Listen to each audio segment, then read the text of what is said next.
Wherever you go, whatever you do, throw a little at it. Omax, Vest and Briefs. Kanyakumari மாவட்டத்தில் மகா சிவராத்திரியை முன்னிட்டு 12 சிவாலயங்களை ஓடியும் வாகனங்கள் மூலமாகவும் பக்தர்கள் தரிசனிக்கும் மகா சிவாலய ஓட்டம் துவங்கியுள்ளது. லட்சக்கணக்கான பக்தர்கள் யாத்திரை மேற்கொண்டு வருகின்றனர். கூடுதல் விவரங்களை அருள்குமார் வழங்க கேட்கலாம். அருள், விவரங்களை வழங்கலாம். வணக்கம் விக்னேஷ். அதாவது உலக புகழ்பெற்ற வரலாற்று சிறப்புமிக்க மகா சிவாலய ஓட்டம் குமரி மாவட்டத்தில் 108 கிலோமீட்டர் தொலைவில் அமைந்திருக்கும் இந்த 12 சிவன் கோயில்களுக்கும் விரதம் இருக்கும் பக்தர்கள் நடந்தும் ஓடியும் வாகனங்கள் மூலமாகவும் பக்தர்கள் தரிசனம் செய்வார்கள். கோவிந்தா கோபாலா என்ற விஷ்ணு மந்திரத்தை கூறி 12 கோயில்களில் புனித நீராடி பங்கேற்கும் இந்த புனித யாத்திரை துவங்கியிருக்கிறது. இதில் இந்த ஆண்டு பல லட்சக்கணக்கான பக்தர்கள் கலந்து கொள்வார்கள் என்று எதிர்பார்க்கப்படுகிறது. கடந்த ஆண்டு 5 லட்சத்துக்கும் மேற்பட்ட பக்தர்கள் பங்கேற்றதாக தகவல்கள் தெரிவிக்கின்றன. இந்த சிவாலய ஓட்டம் உலக சாதனை எட்டும் என்று எதிர்பார்க்கப்படுகிறது.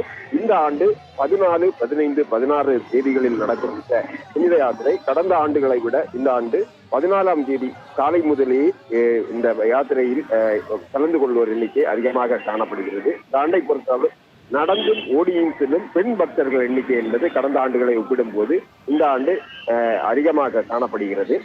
மேலும் பக்தர்கள் வருகை அதிகரித்துள்ளதன் காரணமாக முஞ்சிரை பகுதியில் அமைந்திருக்கும் திருமலை கோயிலில் இருந்து இந்த யாத்திரையானது துவங்குகிறது. திருமலை கோயிலை பொறுத்த அளவில் இங்கு சிவன் கோயில் மற்றும் விஷ்ணு கோயில் அமைந்திருக்கிறது.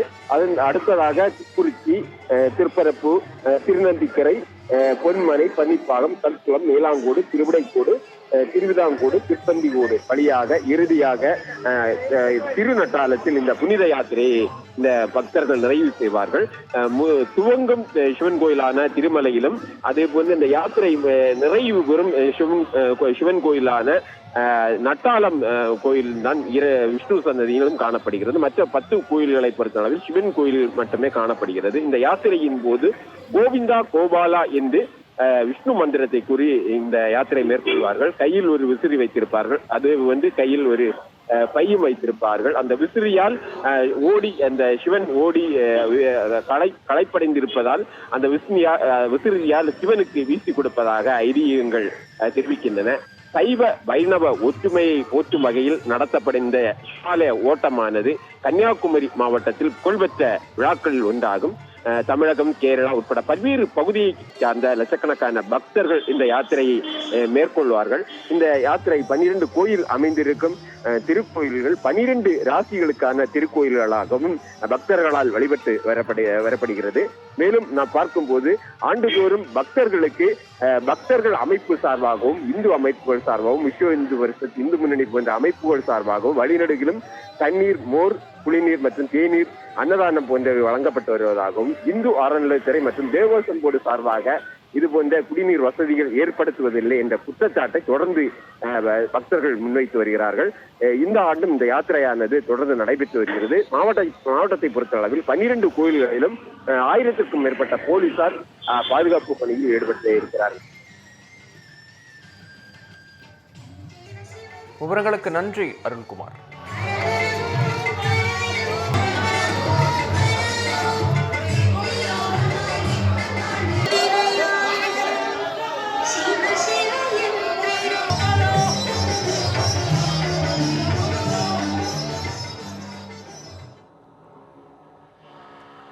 சேலம் தாவேகா கூட்டத்தில் உயிரிழந்தவரின் குடும்பத்திற்கு 5 லட்சம் ரூபாய் நிதி மற்றும் குழந்தைகளின் கல்வி செலவை தமிழக வெற்றிக் கழகம் ஏற்ற நிலையில் உடலை வாங்க உறவினர்கள் சம்மதம் தெரிவித்தனர். கூடுதல் விவரங்களை கண்ணன் வழங்க கேட்கலாம். கண்ணன், விவரங்கள். வணக்கம் விக்னேஷ். சேலத்தில் நேற்று தமிழக வெற்றிக் கழக தலைவர் விஜய் தலைமையில் நடந்த கூட்ட நெரிசல் சிக்கி சேலம் குண்டலாம்பட்டி அரசு மருத்துவ காட்டூரை சேர்ந்த சுரேஜ் என்பவர் பலியானார். இவரின் உடல் நேற்று தனியார் மருத்துவமனையிலிருந்து அரசு மருத்துவமனை பிண அறைக்கு வைக்கப்பட்டிருந்தது. அவரின் உடலை இன்று காலை முதல் அவரின் உறவினர்கள், நண்பர்கள் பார்த்து சென்றனர். அது மட்டுமின்றி காலையில் இன்று பிரேத உடற்கூறாய்வு நடந்தது. ஆனால் அவர் விஜய் கலந்து கொண்ட கூட்டத்தில் கலந்து கொண்டால்தான் அவர் இறப்பை சந்தித்தார். எனவே அவருக்கு தமிழக அரசும் சரி, தமிழக வெற்றிக் கழகம் சரி நிவாரண நிதி வழங்க வேண்டும், அவரின் குடும்பத்திற்கு உண்டான நிதியை வழங்க வேண்டும் என கோரிக்கை விடுத்து வந்தனர். அந்த கோரிக்கை தொடர்ந்து விடுத்து வந்த நிலையில், ஆனால் தமிழக அரசோ அல்லது மாவட்ட நிர்வாகமோ அல்லது தமிழக வெற்றி கழகமோ கண்டுகொள்ளாமல் நிலை காணப்பட்டது. இந்நிலையில் அவர் உறவினர்கள், நண்பர்கள் ஆகியோர் 100க்கும் மேற்பட்டோர் இன்று மதியம் சேலம் கலெக்டர் அலுவலகத்தில் முற்றுகை போராட்டத்தில் ஈடுபட்டனர். தொடர்ந்து அவர்களிடம் மாவட்ட நிர்வாகம் பேச்சுவார்த்தை நடத்தி வந்தது. தொடர்ந்து தமிழகத்தில் சேலம் மாவட்ட தமிழக வெற்றி கழகத்தினுடைய மாவட்ட செயலாளர் தமிழன் பார்த்திபனிடம் மாவட்ட நிர்வாகம் மற்றும் போலீஸ் தரப்பில் பேச்சுவார்த்தை நடத்தப்பட்டது. இந்த பேச்சுவார்த்தைக்கு பின் தமிழக வெற்றி கழகத்தின் சார்பில் இறந்து போன சுராஜின் குடும்பத்திற்கு நிதியாக ரூபாய் 5 லட்சம் மற்றும் அவரின் உடல் சேலத்தில் இருந்து அவர் சொந்த ஊரான மகாராஷ்டிரா எடுத்துச் செல்வதற்கு தேவையான அனைத்து செலவுகளையும் தமிழக வெற்றி கழகமே ஏற்கும். அது மட்டுமின்றி அவரின் 2 குழந்தைகளுக்கும் தேவையான படிப்பு செலவுக்கு உண்டான அனைத்து உதவிகளையும் தமிழக வெற்றி கழகம் செய்து கொடுக்கும் என சேலம் மாவட்ட தலைவர் தமிழன் பார்த்திபன் அறிவித்தார். அதையடுத்து தற்போது அவரின் உடல் கூராய்வு முடிக்கப்பட்டு அவரின் உறவினரிடம் ஒப்படைக்கப்பட்டது. தற்போது தமிழக வெற்றி கழகத்தினுடைய சார்பில் மாவட்ட செயலாளர் தமிழன் பார்த்திபன் அந்த உடலுக்கு அஞ்சலி செலுத்தினார்.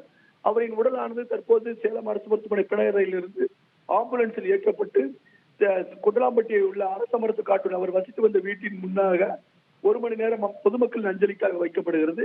பின்னர் ஆம்புலன்ஸ் மூலம் அவரின் சொந்த ஊரான மகாராஷ்டிராவுக்கு கொண்டு செல்லப்படுவதாக உறவினர்கள் தெரிவித்தனர். இந்த சம்பவம் அது அரச மருத்துவ காட்டூர் பகுதியில் கடும் சோகத்தை ஏற்படுத்தியுள்ளது. அது மட்டுமின்றி சேலத்தில் வடமாநிலத்தவர்கள் அதிகாரிகளை வசிக்கக்கூடிய செவ்வாய்ப்பேட்டை, நாராயண நகர், பொன்னமாப்பேட்டை, குண்டலாம்பட்டி, சிலநாயக்கம்பட்டி பகுதியில் வடமாநிலத்தவர்கள் மத்தியில் கடுமையான சோகத்தை ஏற்படுத்தியுள்ளது. விக்னேஷ்.